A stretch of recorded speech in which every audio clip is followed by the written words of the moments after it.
السلام علیکم ورحمۃ اللہ وبرکاتہ۔ تمام عالم اسلام کو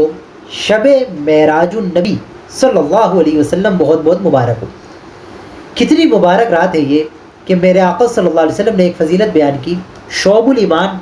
حدیث نمبر 3811 تیسری جلد میں یہ موجود ہے۔ حضرت سیدنا سلمان فارسی رضی اللہ تعالیٰ عنہ روایت کرتے ہیں کہ پیارے آقا صلی اللہ علیہ وسلم نے ارشاد فرمایا کہ رجب میں ایک دن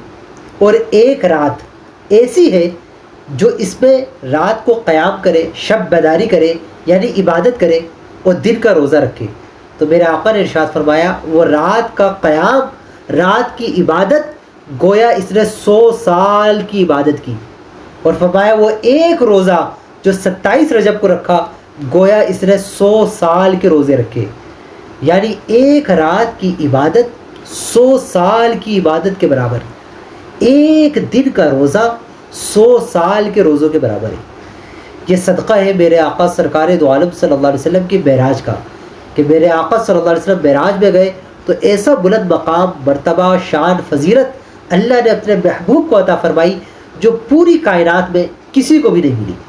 نہ کسی فرشتے کو حاصل، نہ کسی نبی کو حاصل، نہ کسی رسول کو حاصل، نہ کسی انسان کو حاصل، نہ کسی مخلوق کو حاصل جو پیارے آقا کو فضیلت عطا فرمائی،